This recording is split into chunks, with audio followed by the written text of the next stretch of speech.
كثيرا طيبا مباركا فيه كما يحب ربنا ويرضى. أشهد أن لا إله إلا الله وحده لا شريك له وأشهد أن محمدا عبده ورسوله لا نبي بعده.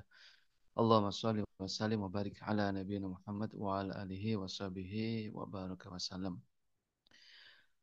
Eh, baik, Bapak Ibu sekalian, bersyukur Allah Subhanahu wa taala masih memberikan kesempatan ya bagi kita semua untuk bisa bermuajah di sini dalam majelis ilmu, dalam salah satu taman dari taman-tamannya surga yang Allah berikan kesempatan di kepada hamba-hambanya ya. Dan di pagi yang berkah ini juga Allah berikan kesempatan kita untuk bisa menggali beberapa ilmu ya, meskipun itu sangat sedikit, tapi setidaknya ilmu ini bisa memberikan sebuah hasanah, bisa memberikan sebuah minimal, sebuah wacana yang mohon maaf, itu bisa kita jadikan pegangan ya dalam acuan kehidupan kita pada hari ini. Bahwa Allah telah menghadirkan Al-Quran sebagai pedoman yang benar-benar puncak dari ilmu itu ya. Benar-benar sahih, tidak ada keraguan yang ada di dalamnya. Kemudian Allah juga memberikan kesempatan kepada Rasulullah SAW untuk memberikan dan menjelaskan hadis-hadis. Dan itu semuanya sudah beliau sampaikan, beliau sempurna ajarkan kepada para sahabat. Tetapi rasanya ada sebuah puzzle yang itu harus kita ambil ya hari ini agar rangkaian-rangkaian teori yang itu tertulis dalam Al-Quran sebagai nas utama kita, kemudian yang teori-teori konsep yang juga dihadirkan lewat tutur kata mulia dari Rasulullah SAW itu bisa teraplikasikan secara utuh. Ada satu puzzle lagi yang mungkin harus kita pelajari hari ini yaitu yang namanya sirah ya, sirah nabawiyah, sirah sahabat, di mana itu merupakan apa ya sebagai aplikasi real bagaimana Al-Quran, bagaimana Sunnah, bagaimana hadis Rasulullah SAW itu teraplikasikan dalam hidup sehingga nanti kita akan bisa menghadirkan dalam kehidupan-kehidupan kita bahwa konsep yang ada di dalam Al-Quran, Sunnah, hadis itu bisa teraplikasikan dengan semestinya ya. Baik, sholawat serta salam tak lupa kita tetap haturkan ya kepada junjungan utama kita, teladan utama kita Nabi besar Muhammad SAW. Beliau yang begitu sabar, begitu uh, apa ya, tangguh ya dalam menjalankan amanah sebagai Rasul dan mengajarkan segala ilmu kepada para sahabat hingga penerus-penerus generasi berikutnya ya sampai kita hari ini. Baik, pada kesempatan barokah kita pada pagi hari ini, kita akan melanjutkan pembahasan sirah sahabat lah ya. Pada saat ini kan kita membahas tentang Khulafaur Rasyidin. Kita sudah menginjak akhir-akhir masa Khulafaur Rasyidin ini dan kita masuk ke salah satu bab dari bab utama yaitu fitnah ya, Fitnatul Kubro. Izin saya share slide-nya ya, mudah-mudahan bisa. Izin dokter, Kita kalau ya, Dok. mungkin bisa lebih harus dengar lebih keras sih, karena Oh, suaranya ya. nampaknya kurang keras. Betul betul. Sebentar, sebentar.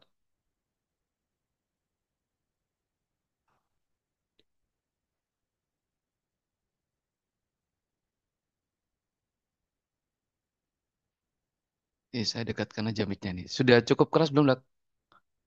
Tapi Sampun, sampun, alhamdulillah. udah ya. Sampun. Baik. Kita akan membahas dua tema besar ya, yaitu tentang tahkim dan munculnya khawarij.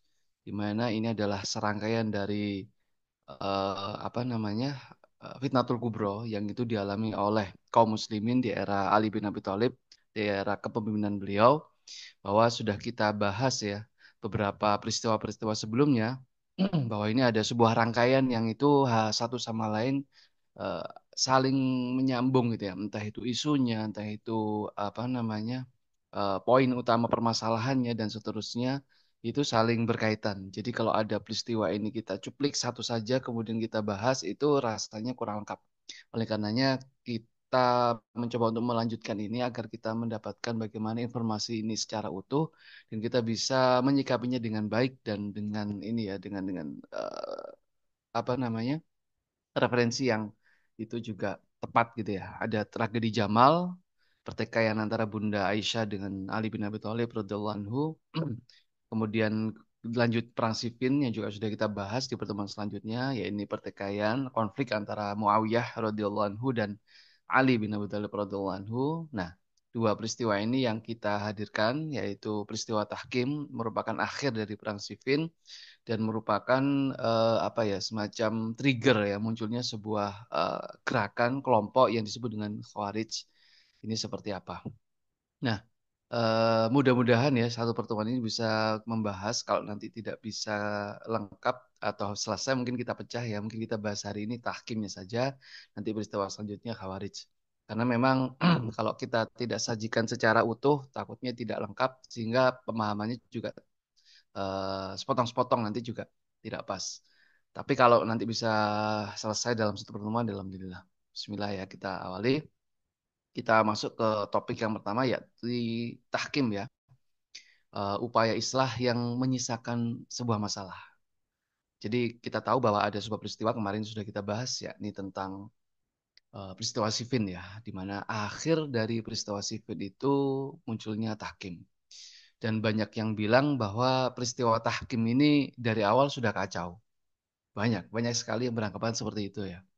Bahwa sosok sahabat yang bernama Abu Musa al-Asy'ari yang itu ditunjuk langsung dari sahabat ini ya Khalifah Ali bin Abi Thalib radhiyallahu anhu itu bermasalah sejak awal. Abu Musa al-Asy'ari bermasalah, problem gitu.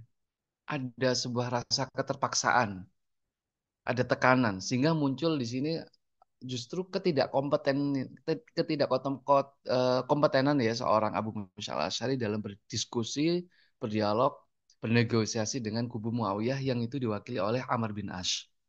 Sehingga muncul anggapan-anggapan bahwa Abu Musa itu bodoh, Abu Musa al-Asy'ari itu dungu dan lain-lain. Waduh, muncul akhirnya seperti itu. Dan akhir dari proses tahkim ini hasilnya pun juga akhirnya problem dan masalah. Nah, pertanyaannya apakah benar demikian? Nah, ya, ya tentu saja kalau kita sebagai Ahlus Sunnah wal Jamaah itu tidak benar ya. Karena memang ternyata dalam peristiwa-peristiwa fitnah ini riwayatnya itu ternyata banyak, banyak banget. Dan ternyata juga ada riwayat itu yang saling bertabrakan antara satu dan lain bahkan tidak sesuai dengan fakta. Padahal riwayat tersebut bisa jadi berasal dari sumber yang sangat kredibel. Nanti coba kita bahas. Kita awali dengan sebuah fakta yang penting di sini ya, bahwa eh, fakta sejarahnya ya, bahwa ternyata Ali bin Abi Thalib itu menerima gagasan usulan tahkim secara sukarela tanpa tekanan dari siapapun. Dan memang kalau kita kaji lebih dalam ya secara jernih gitu ya, bahwa sikap Ali ini sebenarnya ya, selaras dengan hukum Islam yang mendorong yang namanya islah atau perdamaian. Apalagi ini antara sesama umat muslim ya. Kasih sayang dan harus kembali kepada Al-Quran dan Sunnah saat terjadi pertikaian dan perselisihan. Ini diungkapkan oleh Profesor Muhammad Hazun ya dalam Tahqiq Mawaqif As-Sahabah. Bahwa gagasan tahkim ini kan sebenarnya eh, di apa ya? Inisiatornya bukan dari kubu Ali. Inisiator dari tahkim ini bukan dari kubu Ali, tapi dari kubu Muawiyah. Dan ternyata sepenuhnya ini diterima oleh Ali. Sehingga kemudian Ali bin Abi Thalib menunjuk Abu Musa al-Asy'ari sebagai wakil. Karena memang gagasan tahkim ini yaitu tadi senada selaras dengan misi Islam. Tahkim itu. Kan islah atau perdamaian kan tujuan utama sebenarnya di sini. Perbaikan, perdamaian gitu ya. Ali menyerang Muawiyah ini kan sebenarnya terpaksa ya. Terpaksa dalam artian ya ini adalah upaya akhir ya, upaya final. Setelah berbulan-bulan, setelah serangkaian lama itu ya, Ali mencoba untuk bernegosiasi dengan Muawiyah, menyurati, mengirimkan delegasi, kemudian melakukan tindak-tindakan persuasif lah intinya pada saat itu, agar kubu Muawiyah yang itu selaku pemrotes ya penuntut untuk terjadinya kisos terhadap pembunuh Utsman, itu Ali berharap Muawiyah ini berbaiat dulu kepada Ali, kepada pemerintah yang sah, sehingga kita bisa menjalankan atau menyelesaikan solusi pembunuhan Utsman ini dengan baik. Tapi kan di sini Muawiyah menolak, gagal. Upaya persuasif dari Ali ini gagal. Hingga singkat cerita, kita sudah bahas ya, muncullah perang Siffin. Ini ya, apa namanya, pertempuran itu muncul akhirnya. Namun ketika akhir dari Siffin, muncul yang namanya tahkim, meski datangnya bukan dari kubu Ali ya, Ali sebagai menerima, itu kan tujuan Ali memang seperti ini gitu. Nggak usah perang lah ya, islah aja lah, damai aja kita dalam menentukan solusi permasalahan. Jadi sejak awal Ali ingin ini apa namanya mengemukakan ini, ide-ide ini sebenarnya sudah sejak awal Ali ingin kemukakan ya. Ali pun menunjuk Abu Musa meskipun pada akhirnya kelompok Khawarij ini ya menolak itu gitu ya.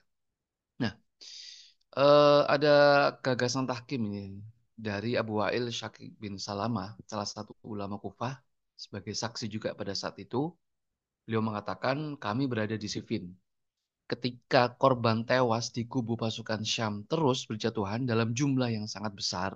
Jadi ceritanya kan ini kubu Muawiyah, ini kan korbannya lebih besar, lebih banyak. Karena kita sudah bahas ya kenapa waktu pada saat itu di Perang Siffin. Nah, Amr bin As yang itu berada di kubu Muawiyah itu mengusulkan kepada Muawiyah, segera kirimkan mushaf kepada Ali. Ajak dia berdamai atas nama kitabullah. Dia pasti tidak akan menolak. Ini garansi dari Amr bin As. Memang beliau ini sangat-sangat cerdas ya, Amr bin As ini. Politisi yang ulung lah, bisa kita bilang seperti itu. Jadi bisa menangkap situasi dengan baik. Ya, yang mengusulkan ternyata Amr bin As.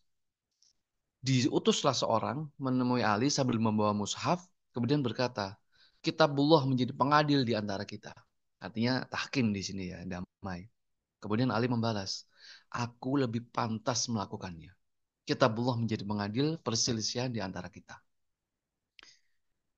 Jadi tahkim ini kan inisiatornya dari kubu Muawiyah. Karena ya itu tadi dianalisis, ini rugi ini kita kalau dilanjutkan. Ini habis. Sudah sekitar 30 ribuan nah, sampai 35 ribu pasukan sudah gugur gitu. Di kubu Muawiyah itu. Di kubu Ali juga sebenarnya juga banyak, tapi tidak sebanyak dari kubu Muawiyah. Nah, di situasi seperti ini, ya, Amr bin As mengusulkan, udah deh, kita tahkim aja. Jadi kalau dianggap tahkim ini akal-akalan Amr bin As ya sebenarnya bisa juga untuk menghindar dari kekalahan kan ya. Ya benar-benar aja sebenarnya. Bukannya tidak perang itu lebih baik daripada perang itu kan. Korban akan berjatuhan kalau perangnya lanjut kan ya. Kaum muslimin juga banyak yang gugur gitu ya. Ahli ilmu juga banyak yang gugur. Jelas umat akan sangat rugi di sini. Umat Islam justru rugi. Di kubu Ali juga seperti itu. Tujuan utamanya kan memang damai dari Ali bin Abi Thalib. Ngapain perang? Jadi di sini Ali bukan justru terjebak ya dalam tanda kutip diakal-akali oleh Amr bin As. Enggak, enggak. Dari awal Ali ya isunya adalah isu islah seperti itu. Nah, sebenarnya tahkim ini apa sih secara definisi ya? Secara etimologi tahkim itu dari kata hakama yuhakimu ya, tahkiman yang artinya menghalangi seseorang dari yang dia inginkan. Jadi dia ingin ada suatu tujuan tetapi belum tercapai secara maksimal. Ada penghalangnya. Penghalang di sini artinya pembatas seseorang atau sesuatu yang itu bisa membuat keputusan lain ya. Artinya membuat urusan itu lebih terang. Jadi melibatkan pihak ketiga. Perwakilan lah seperti itu. Itu secara etimologi. Secara terminologi, upaya kubu Ali dan Muawiyah, tahkim itu ya, untuk menyelesaikan perselisihan di antara mereka dengan menyerahkan keputusan-keputusan kepada kesepakatan antar perwakilan masing-masing. Dilaksanakanlah tahkim. Kubu Ali bin Abi Thalib menuju Abu Musa atau Abdullah bin Qais ya nama aslinya. Abu Musa al-Asy'ari radhiyallahu anhu. Kemudian kubu Muawiyah radhiyallahu anhu menunjuk Amr bin As radhiyallahu anhu dari Bani Saham dia. Tahkim dilaksanakan pada tanggal 17 Safar. Dilaksanakan di sebuah tempat yang bernama Dumatul Jandal. Ini tempat yang netral ya. Kalau kubu Muawiyah itu dari Syam, Suriah ini ya, Syam lah ya, dari barat. Kemudian Ali ini kan di Kufah, di Irak. Nah, Dumatul Jandal itu di tengah-tengahnya. Memang sengaja dipilih tempat yang netral. Imam At-Tabari memasukkan tahkim dalam rangkaian peristiwa tahun 37 Hijriah. Jadi sekali lagi, ini hakikatnya kembali kepada Al-Quran. Jadi tahkim ini kembali kepada Al-Quran. Secara ini ya tadi ya, secara definisi etimologi tadi dan terminologi itu, kita meyakini bahwa ini sebenarnya ya bersumber solusinya dari Al-Quran. Yang justru nanti ini dipermasalahkan oleh orang-orang siapa? Khawarij ya. Contohnya ya, seperti perselisihan antara suami dan istri. Itu kan ada di dalam Al-Quran. Bagaimana cara menengahinya, menyusun apa namanya solusinya, melibatkan yang namanya pihak ketiga untuk berunding. Kemudian suami istri itu memutuskan untuk ya memberikan keluangan dan kesempatan kepada wali itu untuk berunding.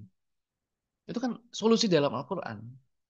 Urusan suami istri. Nah, urusan yang lebih genting seperti peperangan ini, ya merujuk Al-Quran juga seperti itu. Memberikan wakil dari masing-masing kubu untuk berdamai, berdiskusi, dan bernegosiasi. Ini hukum Allah sebenarnya.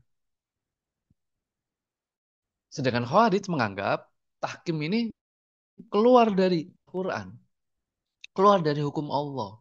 Karena menganggap bahwa yang semula itu menegakkan hukum Allah dengan perang, ini justru memberikan apa namanya keputusan itu kepada manusia. Wah itu nggak terima Khawarij. Nah, ini salah kaprahnya di situ, sehingga mereka melepaskan diri dan justru memerangi nantinya. Ya nanti kita bahas itu. Memang sih perang itu bagian dari hukum Allah memang ya. Ada di dalam Al-Quran kan ya. Kita harus memerangi orang yang zalim sampai orang itu kembali ke jalan Allah gitu. Faqatilu allati tabghi hatta tafi'a ila amrillah. Jadi perangi orang yang zalim itu merupakan nas dari Al-Quran, perintah dari Al-Quran. Memang. Tetapi perdamaian melalui tahkim pun juga inspirasinya dari Al-Quran. Nah, nanti bisa kita artikan seperti itu. Jadi justru tahkim ini pengejawantahan dari Al-Quran. Apapun keputusannya ya harus diterima dari dua buah kubu. Tinggal nanti pertanyaannya, apa sih hasil dari tahkim? Apakah menyelesaikan masalah? Nah ini yang harus kita diskusikan ya, kita jawab nanti. Oke, lanjut. Di literatur sejarah klasik mengungkapkan bahwa Ali radhiyallahu anhu sendiri yang menunjuk Abu Musa al-Asy'ari sebagai wakil dari pihaknya. Sebagaimana dicatat oleh Khalifah bin Khayyat dalam Tahrikh Khalifahnya, juga di Tobaqotnya Ibnu Sa'ad, dan di Kitab Al-Musnaf dari Ibnu Abi Syaibah. Bahwa Ali sendiri yang nunjuk ke Abu Musa. Bayangkan, Ali yang secerdas itu, sefakih itu menunjuk sosok yang nggak main-main, Abu Musa al-Asy'ari. Upaya tahkim dihalang-halangi oleh kelompok orang dari kubu Ali yang ketika itu mereka disebut sebagai Al-Qurra. Muncul di sini istilah Al-Qurra. Nanti kita bahas itu di bab tentang Khawarij. Kelompok ini mendesak Ali agar melanjutkan pertempuran. Udah, perang aja. Ngapain kita tahkim? Ngapain kita menyerahkan urusan kepada manusia? Kelompok ini mendesak Ali melanjutkan pertempuran. Setelah melihat pasukan Syam terdesak dan banyak korban berjatuhan di kubu mereka, maka kelompok ini berubah menjadi Khawarij setelah tahkim tadi. Jadi Khawarij itu identik dengan Qurra. Qurra itu ahli Quran sebenarnya. Positif sebenarnya. Tapi kok Khawarij menjadi negatif? Ini kan menjadi sebuah permasalahan. Dan kelompok ini, seperti kita ketahui, kalau teman-teman di sini ingat, dulu kita sudah membahas di era Utsman, ketika Utsman ini terbunuh ya, di peristiwa pengepungan itu, di rumahnya. Itu yang memberontak, yang mengepung itu sebagian juga mengatasnamakan Qurra. Dari wilayah-wilayah ya, Basra, Kufah, Mesir itu kan datang ke Madinah memprotes Utsman bin Affan, ada provokasi juga di situ. Tapi mereka yang di eksekutor di lapangan yang mengepung Utsman bin Affan itu sebagian adalah Al-Qurra. Dan ternyata di situ adalah bibit-bibitnya. Dan ini berlanjut, berlanjut, berlanjut sampai di era Ali ini. Sehingga sejak awal sudah mulai apa ya, ya apa istilahnya, bagi bahasa hari ini toksik gitulah dalam kubu umat Islam. Sehingga nanti mereka mentransformasi diri menjadi Khawarij. Oke lah, nanti kita bahas ya tentang Qurra dan Khawarij ini. Nah, tahkim, nah ini penting, ini poin penting ini. Hanya menghasilkan kesepakatan gencatan senjata sementara. Dan ternyata tahkim ini tidak menyelesaikan akar permasalahan, yaitu solusi penegakan hukum terhadap para pembunuh Utsman radhiyallahu anhu. Ini dicatat baik-baik, Pak, bahwa tahkim itu hanya menghasilkan gencatan senjata sementara, nggak menyelesaikan main problemnya itu sendiri. Apa masalah utamanya antara perang Siffin ini? Di perang Siffin ini antara kubu Muawiyah dan Ali, kan kasus pembunuhan Utsman. Tapi ternyata di dalam kesepakatan tahkim itu tidak muncul solusi itu. Gimana ini solusi pembunuhan Utsman? Enggak ada. Nanti ada statementnya ya di bawah. Yang dihasilkan hanyalah udah kita berhenti perang dulu untuk bernegosiasi selanjutnya. Jadi bahkan hanya sebatas gagasan, tidak pernah muncul sebagai sebuah putusan. Hanya gagasan aja bahwa nanti problem kasus pembunuhan Utsman akan ada sebuah gagasan ya pada saat itu diselesaikan oleh pihak ketiga sebagai semacam kayak ahli syuro dan mereka memutuskan. Jadi bukan dari kubu Ali, bukan dari kubu Muawiyah, dari pihak ketiga yang akan memutuskan. Ada gagasan seperti itu, tapi tidak pernah menjadi sebuah kesepakatan. Bahkan, nah ini dijelaskan di dalam slide ya. Dalam hal ini, perang Siffin dan Tahkim tidak menghasilkan pencapaian yang lebih baik ketimbang apa yang telah dilakukan oleh Bunda Aisyah radhiyallahu anha ketika di Basrah dulu, yang berujung ke tragedi Jamal. Jadi yang dilakukan oleh Bunda Aisyah itu kan juga islah. Tetapi di situ bahkan sudah ada kesepakatan, ada rembuk antara kubu Bunda Aisyah dan kubu Ali, ada sebuah keputusan untuk menyelesaikan masalah pembunuhan Utsman. Bahkan di situ kita tahu sudah berpidato, Ali itu berpidato itu sudah memberikan statement yang selama ini bersamaku itu nggak usah ikut-ikutan dulu, akan kita ya dalam tanda kutip akan kita eksekusi gitu ya. Para tersangka pembunuhan Utsman ini yang selama ini berada di lingkaran ring satunya Ali.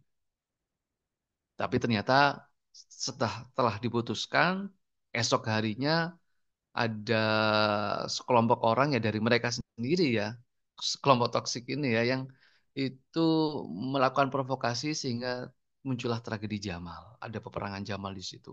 Gugurlah Tolha, gugurlah Zubair dan seterusnya. Tapi secara keputusan ini sangat langkah maju sekali ini, sebuah langkah maju di peristiwa Jamal itu. Ketimbang tahkim ini, tahkim cuma hanya memberikan sebuah solusi, kita gencatan senjata, udah itu aja.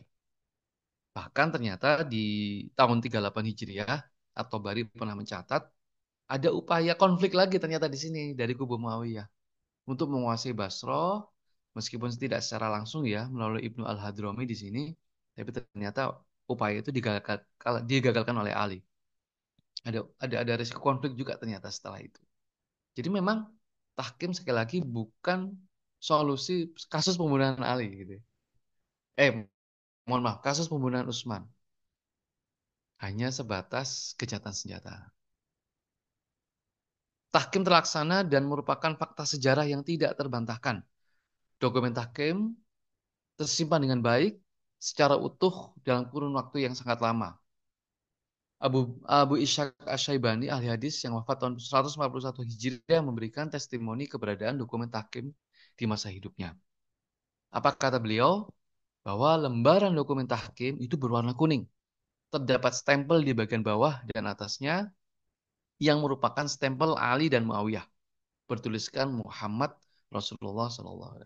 Jadi ternyata teks dari atau kesepakatan tahkim ini ada, yang orisinal itu ada.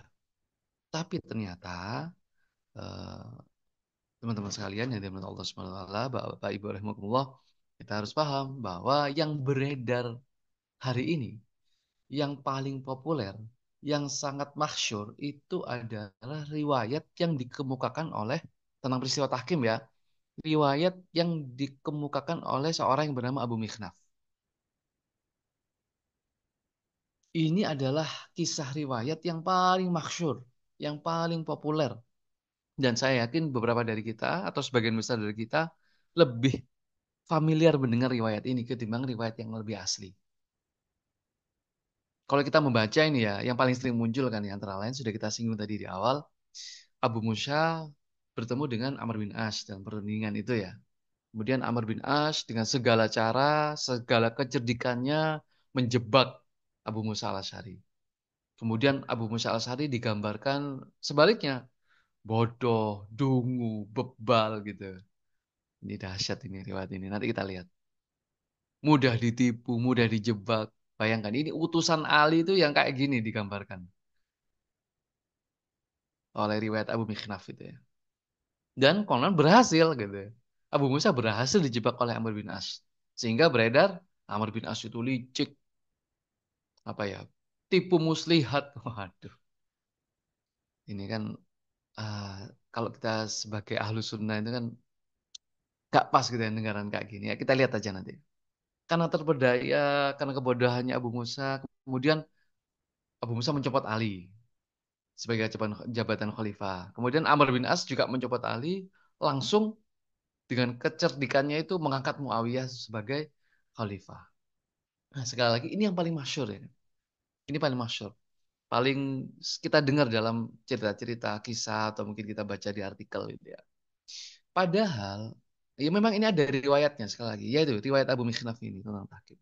Padahal ternyata ada riwayat yang lain yang itu justru tidak lebih masyhur, tidak lebih populer, tapi secara bobot itu jauh lebih sahih. Jauh apa ya? Kalau ini kan jauh dari fakta gitu. Kalau ini yang yang riwayat yang lebih sahih nanti eh, ya nggak bisa dibantah. Ya. Dan nah riwayat Abu Mikhnaf ini tentang tahkim itu berada di kitab yang juga dari kitab yang nggak main-main gitu ya. Nanti nanti ada ininya, ada sumbernya lah.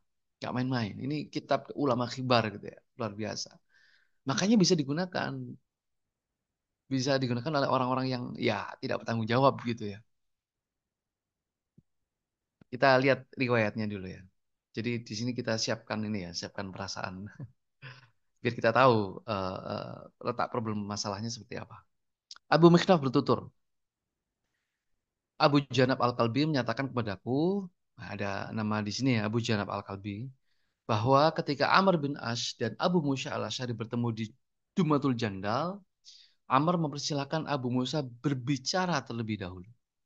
Amr berkata, engkau adalah sahabat Rasulullah dan usiamu itu lebih tua dariku. Jadi berbicaralah lebih dulu dan baru aku nanti berbicara setelahmu. Jadi di sini Amr berusaha selalu mendahulukan Abu Musa dalam segala hal. Jadi Abu Musa dulu gitu ya. Jadi kecerdikan Amr bin As di riwayat ini digambarkan seperti itu. Hal itu dia lakukan dengan maksud agar Abu Musa bisa mencopot Ali. Jadi biar pencopotan Ali itu keluarnya statementnya dari Abu Musa, bukan dari Amr bin As. Jadi memang dari awal di riwayat ini dikemukakan bahwa Amr bin As itu pingin Ali copot gitu, Ali dicopot. Tapi statementnya keluarnya bukan dari dia, tapi dari Abu Musa. Kemudian mereka mulai membahas urusan mereka agar sampai pada satu kesepakatan bersama. Amr mengajukan nama Muawiyah, tapi Abu Musa menolak. Amr kemudian mengajukan nama Abu Musa. Ini diajukan sebagai pemimpin ya, sebagai khalifah. Abu Musa juga udah nggak usah Muawiyah, anakmu aja Abu Musa, anakmu menjadi pemimpin. Abu Musa juga menolak. Giliran Abu Musa mengajukan nama Abdullah bin Umar kepada Amr, tapi Amr menolak. Jadi terjadi negosiasi di sini. Kemudian Amr bin As berkata, jelaskan padaku apa pandanganmu berikutnya. Apa idemu selanjutnya? Abu Musa menjawab, udah deh, gimana kalau kita copot saja dua orang ini? Siapa dua orang ini? Ya Ali dan Muawiyah. Dicopot dari mana? Dicopot dari jabatan khalifah. Nah ini mulai Abu Musa mengungkapkan ininya, idenya. Lalu kita serahkan urusan ini kepada keputusan musyawarah kaum muslimin agar mereka memilih pemimpin yang diinginkannya. Kemudian Amr bin As menjawab, aku setuju dengan pendapatmu. Saya bold di sini ya, kita copot saja dua orang ini. Ini sebenarnya bermasalah, tidak sesuai fakta. Kenapa? Yang menjadi khalifah, oke, Ali di sini bisa dicopot ya. Tetapi apakah Muawiyah bisa dicopot? Kan apakah Muawiyah khalifah? Kan enggak. Dalam riwayat manapun, sampai detik tahkim ini berlangsung, tidak ada yang namanya baiat terhadap Muawiyah. Enggak ada sama sekali. Tidak ada fakta sejarah yang mengatakan Muawiyah itu dibaiat sebagai khalifah. Sehingga muncul perang Siffin gitu ya mungkin ya. Enggak ada sama sekali. Jadi ini sudah problem di sini riwayatnya, tidak sesuai fakta. Oh, kita copot Ali. Oke, kita copot Ali. Bukan kita copot Muawiyah. Copot dari mana? Muawiyah bukan berstatus sebagai khalifah atau pemimpin. Ya hanya sebatas gubernur aja. Gubernur Syam. Tapi tidak selevel kan dengan khalifah. Oke, kita lanjutkan lagi. Itu sudah masalah. Abu Musa dan Amr bin As kemudian menemui semua masyarakat yang hadir. Jadi setelah menyepakati akan mencopot dua orang itu, kemudian kembali ke forum yang besar untuk mendeklarasikan putusannya, untuk dimusyawarahkan bersama. Kemudian Amr berkata, wahai Abu Musa, ini Amr bin As yang berkata ya, Abu Musa, umumkan kepada masyarakat bahwa kita telah memiliki kesamaan pendapat, muncul kesepakatan. Kemudian Abu Musa berkata, sesungguhnya aku dan Amr menyepakati satu pendapat yang kami harapkan direstui oleh Allah Azza wa Jalla untuk menyelesaikan urusan umat ini. Kemudian Amr membalas, Abu Musa benar dan tulus. Amr melanjutkan, wahai Abu Musa, bicaralah. Kamu aja yang bicara. Abu Musa langsung menyambut dan hendak berbicara. Namun tiba-tiba, ini orang ketiga muncul. Ibnu Abbas memotong. Celaka. Aku menduga Amr telah menipumu. Ini tiba-tiba langsung judge, kamu telah ditipu oleh Amr. Jika memang kalian berdua telah menyepakati sesuatu, maka biarlah Amr yang bicara terlebih dahulu, jangan Abu Musa. Amr adalah seorang yang licik. Ini kesimpulan dari mana ini Ibnu Abbas ngomong kayak gini gitu. Amr adalah seorang yang licik. Aku tidak yakin dia benar-benar tulus dengan keputusan yang telah kalian berdua berbuat, yang telah kalian berdua buat, sehingga dia akan mengkhianatimu setelah engkau bicara. Abu Musa adalah seorang yang lugu, lagi miskin pengalaman. Menggofal, muncul lagi celaan gitu ya. Abu Musa hanya berkata, kami sudah sepakat. Kemudian dia tetap maju. Setelah memuji Allah Azza wa Jalla dan mengagungkannya, Abu Musa berkata, wahai segenap manusia, kami telah membahas bersama persoalan umat ini. Kami sampai pada kesimpulan bahwa tidak ada hal lebih baik untuk menyelesaikannya dan menyatukan kembali perpecahan ini selain dari pandangan yang telah aku, Abu Musa ya, dan Amr bin As sepakati. Yaitu kami mencopot Ali dan Muawiyah dari jabatan khalifah tentunya. Keputusan berikutnya diserahkan kepada umat untuk mengangkat pemimpin yang mereka inginkan. Untuk itu, aku menyatakan bahwa aku telah mencopot Ali dan Muawiyah. Selanjutnya, selesaikan urusan kalian dan angkatlah orang yang menurut kalian lebih layak menjadi pemimpin. Selesai di sini. Abu Musa berstatement. Abu Musa bergeser, kemudian giliran Amr bin As maju untuk berbicara. Setelah memuji Allah dan mengagungkannya, Amr berkata, sesungguhnya dia, Abu Musa, ya, sudah menyatakan apa yang baru saja kalian dengar dan dia telah mencopot orangnya, yaitu Ali. Maka aku pun mencopot orangnya, yaitu Ali. Ini juga janggal. Kenapa? Karena Amr bin As yang berada di kubu Ali, mohon maaf, Amr bin As yang berada di kubu Muawiyah, itu tidak pernah berbaiat kepada Ali. Bagaimana bisa dia mencopot Ali? Gitu kan? Kan problemnya di situ kan. Shifin ini terjadi karena Muawiyah belum mau berbaiat kepada Ali sebagai khalifah. Kenapa? Tahu kan ya? Karena Muawiyah ingin menuntut balas dulu pembunuhan Utsman. Kalau sudah pembunuh Utsman itu dieksekusi, baru aku yang akan berbaiat kepada Ali. Karena Muawiyah tidak berbaiat, otomatis kubu Muawiyah semuanya termasuk Amr bin As kan juga tidak berbaiat kepada Ali. Dan bagaimana bisa di riwayat ini justru Amr bin As mencopot Ali. Itu kan janggal, nggak sesuai fakta. Oke lah, lanjut lagi ya. Aku pun mencopot Ali, kemudian Aku kukuhkan orangku yaitu Muawiyah sebagai khalifah. Sesungguhnya Muawiyah adalah wali dari Utsman bin Affan dan orang yang menuntut balas atas pembunuhan Utsman serta lebih layak dari siapapun pada posisinya. Waduh, Abu Musa yang melihat statementnya Amr ini langsung terperangah gitu, kaget. Kan nggak sesuai dengan kesepakatan gitu. Mendengar itu Abu Musa langsung sontak berkata, ada apa denganmu? Kau telah berkhianat dan sengaja berdusta. Kau tak lebih seperti anjing yang jika dipelihara atau dijauhkan tetap menjulurkan lidahnya.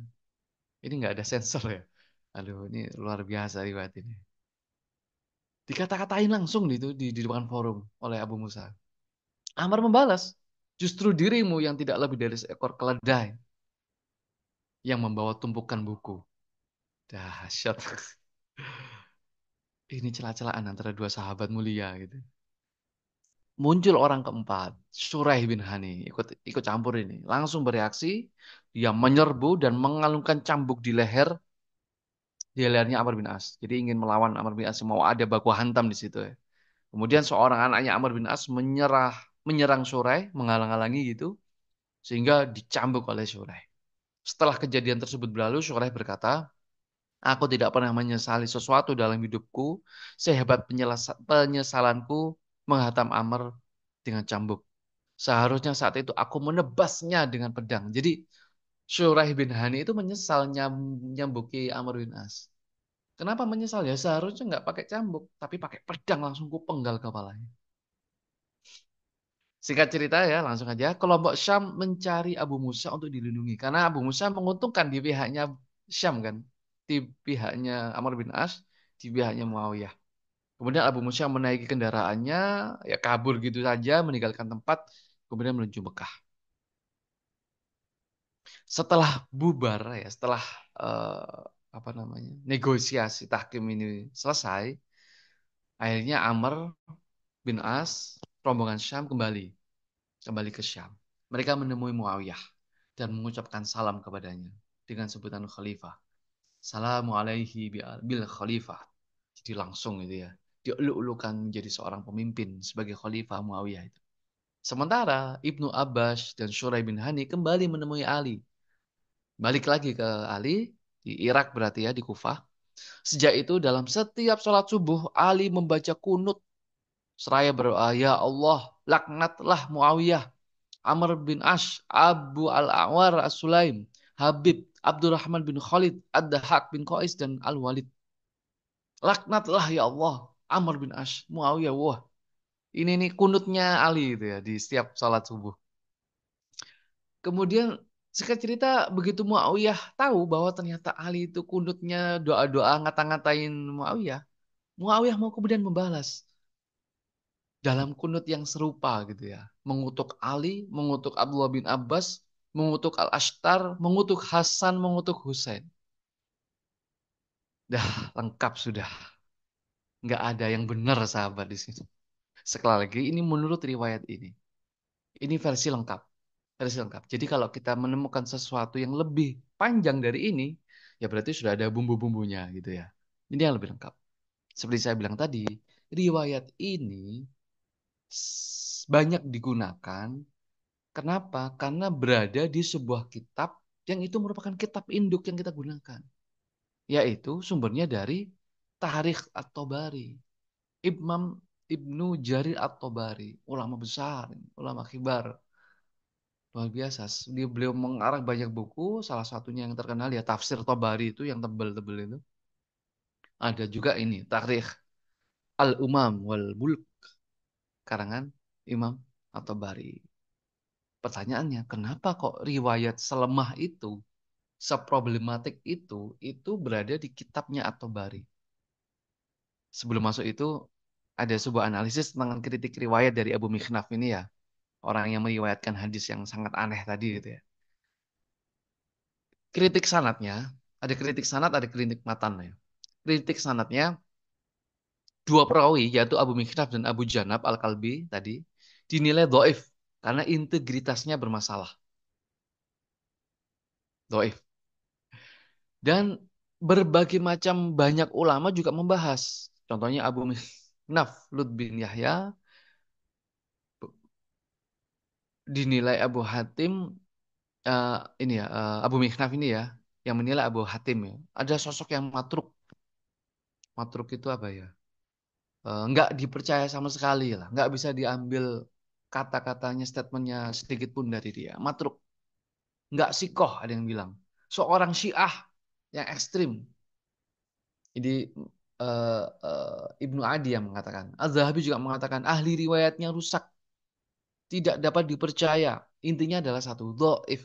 Riwayat ini dhaif. Bermasalah. Abu Mikhnaf ini orang yang bermasalah. Itu kritik sanad. Nah, kritik matan, tiga isu utama yang diungkapkan dalam riwayat tersebut sangat bermasalah. Ada tiga yang bermasalah. Yang pertama adalah motif perselisihan antara Ali dan Muawiyah. Apa motifnya tadi? Di riwayatnya Abu Mikhnaf. Perebutan kekuasaan.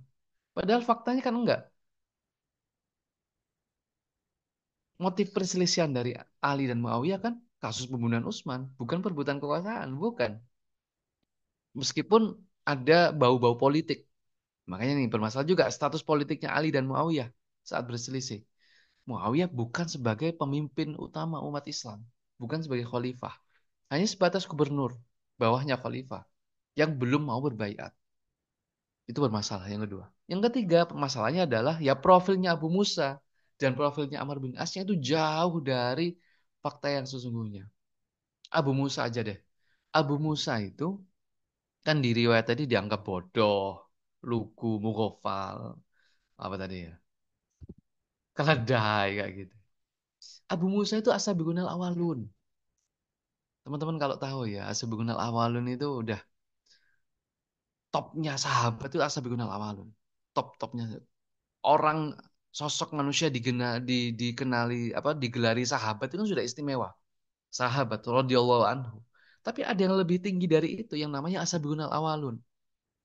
Nah, Abu Musa itu termasuk Ashabiyunal Awalun yang pertama-tama awal-awal masuk Islam. Kalau Amr bin As bukan Ashabiyunal Awalun. Ada ininya, ada penjelasannya nanti. Tapi Abu Musa itu Ashabiyunal Awalun. Kepakaran ilmunya nggak bisa disepelekan, nggak bisa disederhanakan. Abu Musa itu di zaman Umar itu sebagai gubernurnya Basrah. Kita tahu Umar itu kalau nunjuk memimpin, nunjuk pejabat nggak main-main. Umar loh ya. Umar itu dikenal sebagai sosok pemimpin yang suka mencopot-copot jabatan. Sangat apa ya, ringan tangan lah dalam tanda kutip. Nggak cocok copot, nggak cocok copot, nggak cocok copot. Atau kurang pas dengan strategi, dengan kemaslahatan copot, copot, copot. Khalid bin Walid copot sebagai pemimpin panglima waktu saat itu. Siapa copot?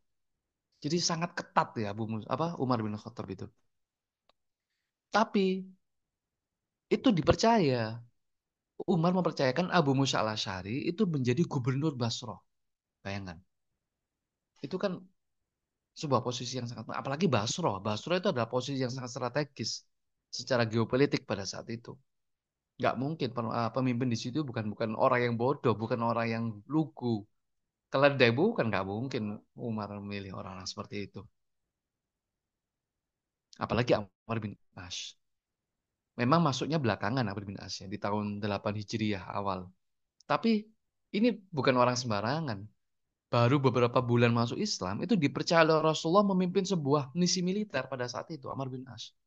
Masa Rasulullah menyuruh atau menunjuk pemimpin yang itu licik, itu apa namanya, penuh dengan tipu muslihat kan enggak. Nah, masalah di situ. Ya, untuk profil Abu Musa lebih detail mungkin kita bisa baca di lain waktu ya, mudah-mudahan. Tapi intinya itu bermasalah. Bermasalah, tidak sesuai fakta sama sekali.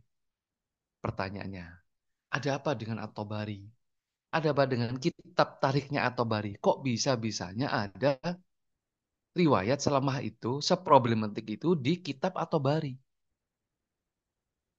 Teman-teman yang dimuliakan oleh Allah Subhanahu wa taala, rahimakumullah, perlu diketahui bahwa kitab At-Tabari itu baik itu tarikhnya, tafsirnya itu bukan konsumsi umum, bukan konsumsi awam-awam kayak kita.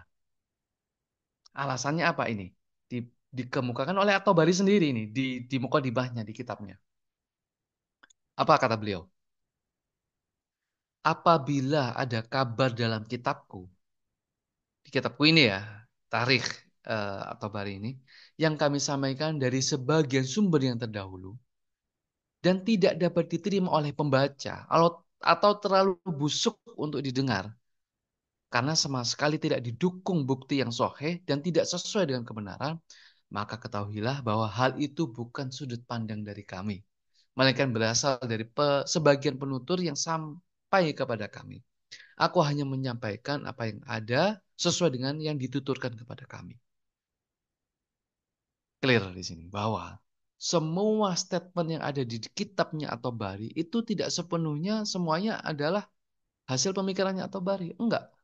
Karena di kitab-kitab terdahulu, kitab-kitab klasik gitu ya, itu kan ada hadis yang sohe, ada hadis yang hasan, ada hadis yang doif, bahkan hadis palsu pun kadang-kadang muncul di sebuah kitab. Karena memang kitab-kitab terdahulu, kitab-kitab klasik termasuk Imam atau Bari itu, memang sekali lagi itu bukan konsumsi awam. Itu konsumsi untuk dijadikan raw material untuk diteliti, ditakhrij, untuk ditelaah oleh para ahli-ahli ilmu yang lainnya. Jadi ahli hadis dulu itu nggak hanya sekedar ngafalin hadis, hadis apa ya, hadis sohe saja loh ya. Mereka juga ngafalin hadis doif. Mereka bahkan juga ngafalin ribuan hadis palsu. Dan itu dituangkan dalam kitabnya agar bisa menjadikan bahan ulama-ulama yang lain. Itu jawabannya. Kenapa riwayat selemah tadi, Abu Mikhnaf tadi, kok ada di kitab atau bari. Sehingga bisa digunakan oleh orang awam kan. Padahal itu tadi, kitab atau bari itu apa ya? Ya itu tadi, bukan konsumsi awam. Seperti kita-kita ini yang bahasanya bukan eh, di lingkaran, apa namanya, bahasan sehari-harinya bukan dengan kitab hadis gitu. Seperti itu. Clear ya mudah-mudahan ya. Jadi ya ya pantas kita ngelus dada ya. Imam At-Tabari sendiri yang bilang, apabila ada isi di kitabku ini yang membuat telinga kita sakit gitu ya, terlalu busuk untuk didengar ya wajar. Itu bukan dari kami, itu bukan pendapatku. Aku hanya menyampaikan apa yang aku dengar, itu aja. Oke, itu ya. Jadi itu keputusan tahkim. Nah, yang benar seperti apa? Yang benar itu dikemukakan di berbagai macam kitab. Sebenarnya banyak, banyak banget.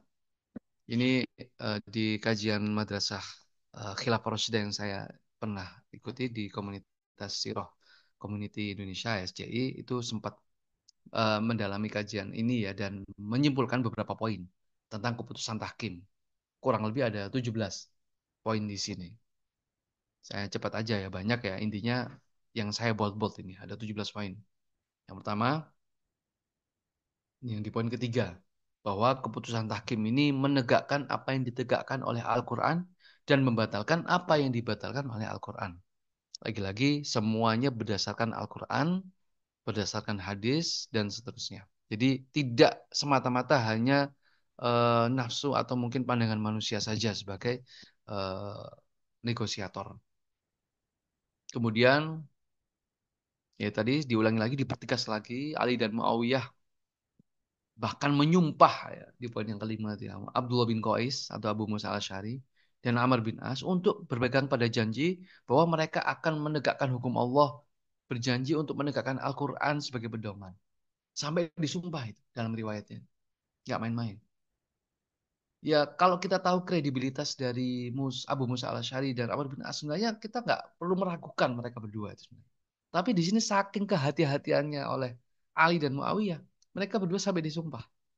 Jangan sampai teredor, jangan sampai salah dalam memutuskan. Ini masalah yang sangat genting, ini masalah umat, pertikaian antar umat Islam. Dan apabila tidak mendapatkan solusinya, eksplisit dari Al-Quran, maka carilah dari sunnah Rasulullah SAW yang utuh. Clear lagi di sini. Oh, mohon maaf, belum saya ubah slide-nya. Itu ya, Al-Quran sebagai pedoman, sampai disumpah. Kemudian, kalau nggak ada di dalam Al-Quran, ya udah, cari di sunnah Rasulullah SAW. Nanti bisa dibaca sendiri ya. eh, Pendukungnya boleh menggantinya dengan orang yang lain yang adil dan soleh apabila pengadil itu ya, yaitu Abu Musa atau Amr bin Ash itu meninggal di tengah-tengah di tengah-tengah negosiasi tahkim atau sesaat sebelum tahkim, proses itu ternyata ada salah satu yang meninggal, maka boleh digantinya dengan sosok yang adil, yang soleh, sebagaimana Abu Musa dan Amr bin As. Ini sudah jelas di sini. Yang ditonjolkan adalah keadilannya, kesolehannya, bukan kedunguan tadi ya, bukan. Nah, ini baru keputusannya di poin ke-10 bahwa di tahkim ini diputuskan, ditetapkan bahwa kedua belah pihak sepakat untuk menempuh jalur diplomasi dan meletakkan senjata, gencatan senjata di sini. Keputusannya hanya ini. Luar biasa. Saking hati-hatinya ya, saking permasalahannya sangat kompleks pada saat itu ya. Oke, kita putuskan, kita cooling down dulu. Kita nggak perang dulu. Kita pikirkan dengan jernih solusi apa yang terbaik. Makanya di situ ada sebuah gagasan dari Abu Musa kalau tidak salah me, melibatkan pihak ketiga atau ahli syura untuk menyelesaikan. Tapi belum diputuskan, jadi belum terlaksana jelas. Tapi intinya keputusan tahkim ini hanya meredakan perang. Ini sebenarnya juga solusi ya kayak itu tadi, bahwasanya apa yang dilakukan oleh Ali itu kan ya ini sebenarnya misinya Ali ya damai saja untuk menentukan permasalahan ini, dan itu dibuka apa maksudnya, ada keterbukaan dari kubu Muawiyah, kan sebelumnya kan enggak, negosiasi mental, delegasi mental, tapi kalau sekarang lebih terbuka dan ini peluang Ali untuk bisa menyelesaikan masalah. Harapannya beberapa saat kemudian ternyata apa namanya bisa menyelesaikan permasalahan yaitu tadi yang utama tadi itu kasus pembunuhan Usman. Sekali lagi bisa dibaca yang poin ke-15, batas kesepakatan dari tahkim ini adalah akhir bulan Ramadan. Jadi pelaksanaannya kalau tidak salah Safar tadi ya. Tahkim ini Safar, kemudian ada Rabiul Awal, Rabiul Akhir, Jumadil Awal, Jumadil Sani, Rojab, Sya'ban, Ramadan. Ada 7 bulan.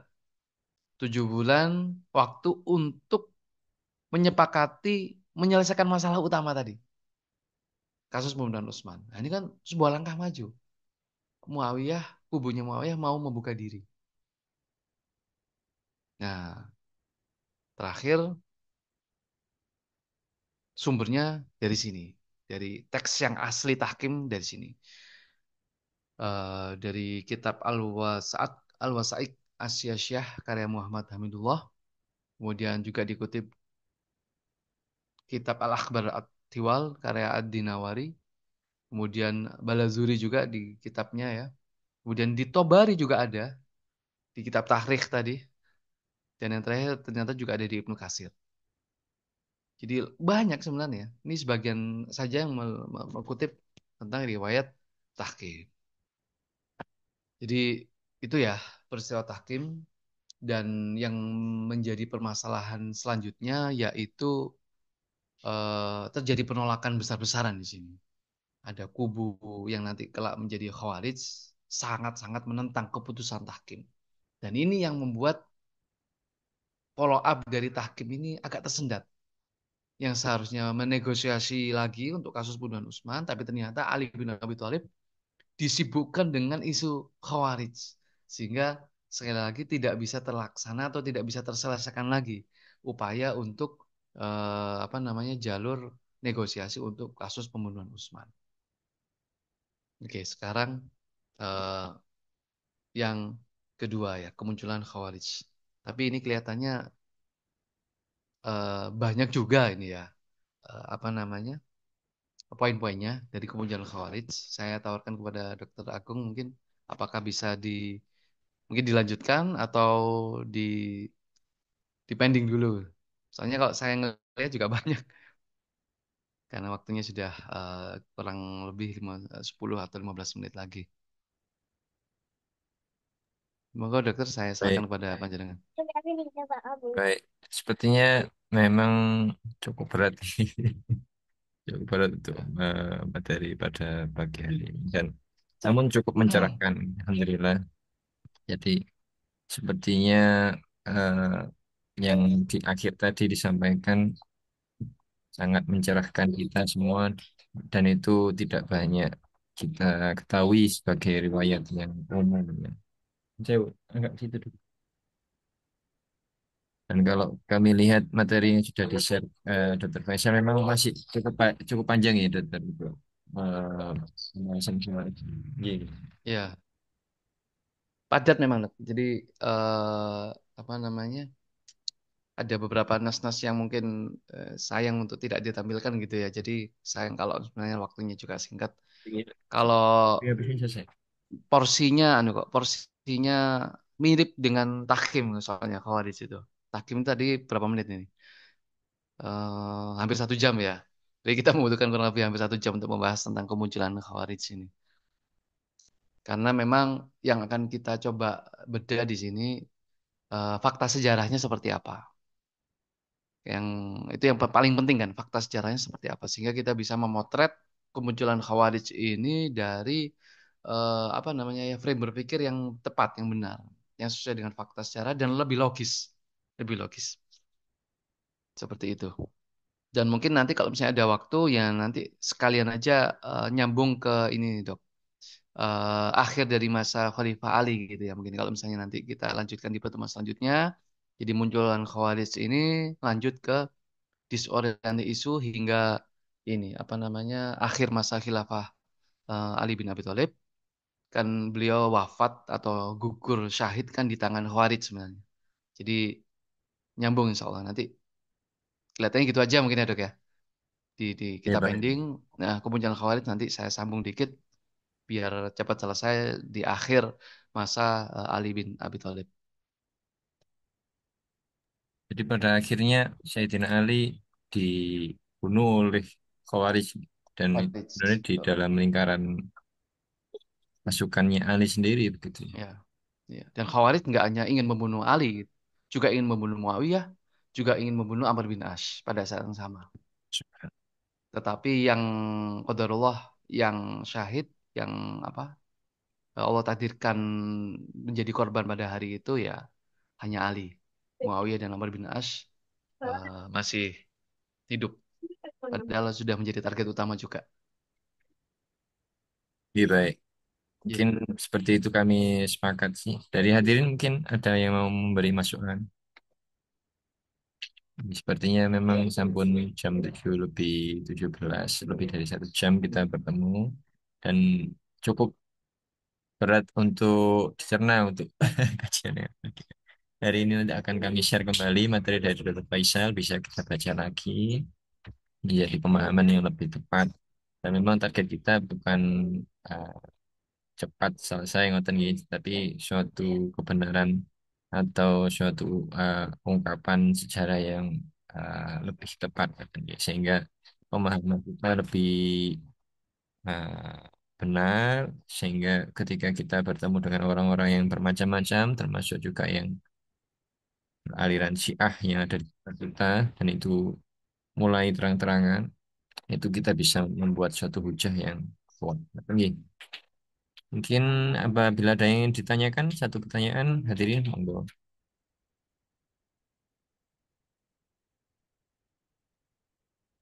Sepertinya sampun jelas matur nuwun sangat Ustaz dan hadirin sekalian yang sudah hadir dan semoga selalu sehat. Ustaz Faisal Mahdi dalam kesibukannya. Insya Allah terus sangat sudah rutin memberikan kajian setiap 1 bulan sekali ya setiap 4 minggu sekali. Semoga tidak bosan untuk memberi pencerahan pada kita tentang sejarah Islam. Turun. Kita akhiri dengan doa. Mohon berkenan untuk memimpin doa Ustaz kita Faisal. Turun. Ya izin Bapak Ibu sekalian, muslim-muslim rahimakumullah, kita sempurnakan majelis kita pada pagi hari ini dengan doa bersama ya. Kita awali dengan istighfar ya. Astagfirullahaladzim, astagfirullahaladzim, astagfirullahaladzim. Hamdan yu'afi ni'amah wa yukafi mazidah ya Rabbana lakal hamdu kama yanbaghi li jalali wajhika wa 'azimi sultanik. Allahumma shalli wa sallim wa barik ala nabiyyina Muhammadin wa ala alihi washabihi wa baraka wa sallam walhamdulillahi rabbil alamin. Allahumma inna nas'aluka salamatan fid din wa afiyatan fil jasad wa ziyadatan fil ilmi wa barakatan fil rizki wa taubatan qoblal maut wa rahmatan 'indal maut wa maghfiratan ba'dal maut. Allahumma hawin alaina fi syakaratil maut wa najatan minan nar wal 'afwa indal hisab. Allahumma arinal haqqa haqqan warzuqna tibaa wa arinal batila taqwaha wa zakkiha anta khairu man zakkaha anta waliyuha wa maulaha. ربنا اغفر لنا ذنوبنا وكفر عنا السيئاتنا وتوفنا مع الأبرار. ربنا اغفر لنا ولإخواننا الذين سبقونا بالإيمان ولا تجعل في قلوبنا غلا للذين ربنا إنك رؤوف رحيم. ربنا لا تدع لنا ذنبا إلا غفرته ولا حما إلا فرجته ولا حاجة إلا قضيتها يا رب العالمين. اللهم أعز الإسلام والمسلمين. اللهم أعز الإسلام والمسلمين. اللهم سلم المسلمين وعافنا والمسلمين. اللهم ربنا هب لنا من أزواجنا وذريتنا قرة أعين واجعلنا للمتقين إماما. ربنا آتنا من لدنك رحمة وهيئ لنا من أمرنا رشدا. ربنا آتنا في الدنيا حسنة وفي الآخرة حسنة وقنا عذاب النار. سبحان رب العزة ما يصفون. سلام على المرسلين والحمد لله رب العالمين. Terus sangat Ustaz, sudah berkenan memimpin doa. Kita akhiri dengan baca Alhamdulillah, Alhamdulillah, istighfar, الحمد لله رب Astagfirullah. العالمين. استغفر الله العظيم. Doa kafir majlis. استغفر Bismillahirrahmanirrahim. Subhanakallahumma wa bihamdika asyhadu an la ilaha illa anta الله astaghfiruka wa العظيم. atubu ilaik. Terima kasih dan mohon maaf sebesar-besarnya apabila ada kekurangan. Ihdinas syiratal mustaqim. Wassalamualaikum warahmatullahi wabarakatuh. Turun Waalaikumsalam matur warahmatullahi nuwun. wabarakatuh. Ya, punten anak saya.